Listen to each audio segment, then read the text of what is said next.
Hi everybody, how you doing? This is Kinesiology 231, and this is a response to a couple of questions I had on case study 2.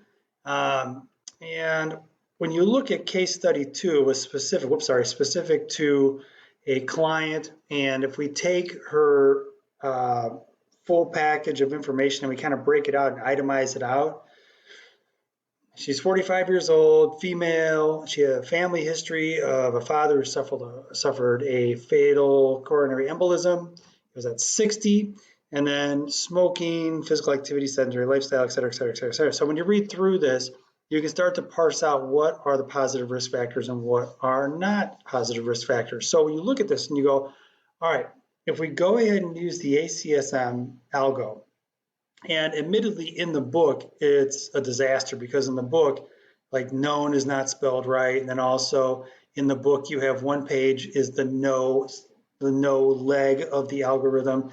The other page is the yes leg of the algorithm. So we know that this person has a sedentary lifestyle, which immediately puts them over on this no side of the equation. So all of this is off the table because they don't currently work out at all, if you follow along. And then we take a look at this and you go, all right, cardiovascular metabolic or renal disease is the main bullet points that they always ask about in the ACSM.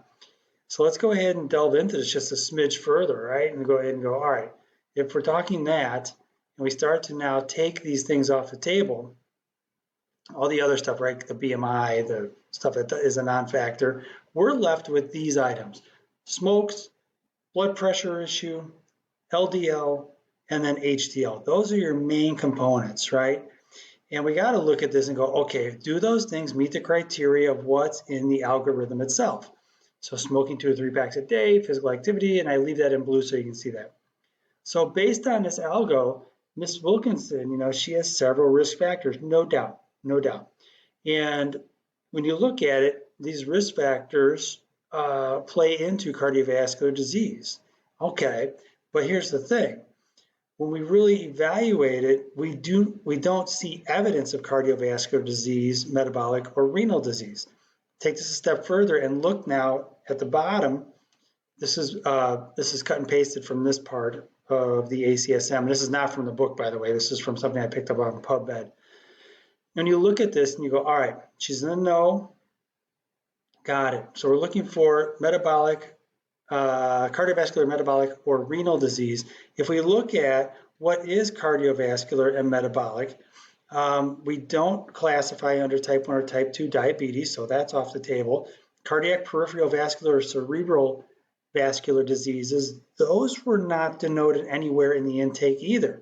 So we'd have to say no at this point to any one of those.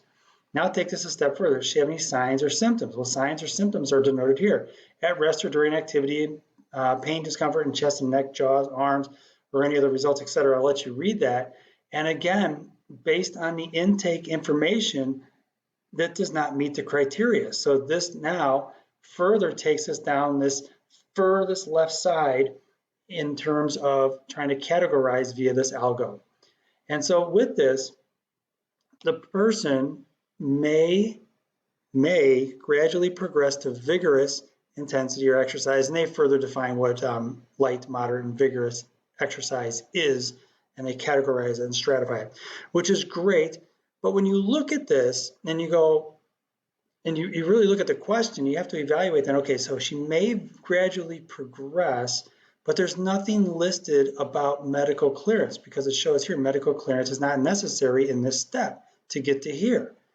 Well, if we take this a step further, we go ahead and look at this and go, well, medical clearance is needed for this, medical clearance is needed for this, medical clearance is needed for this, and it's not anywhere down that leg of the algo.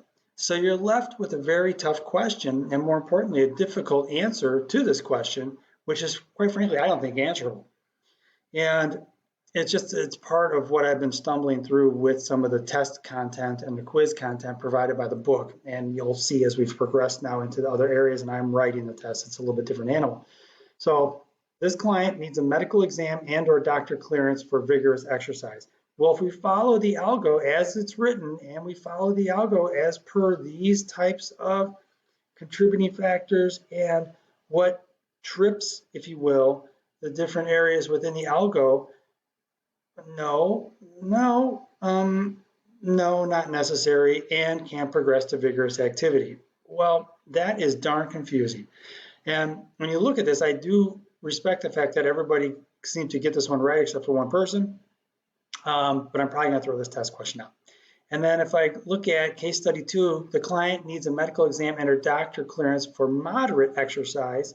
Again, as we look through this, light to moderate intensity exercise, and it's recommended, but it doesn't state that medical clearance is recommended for either one of those.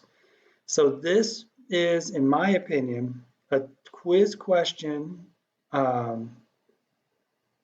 that is almost like unanswerable, and you have to kind of poke and hope at the answer and see if you get it right.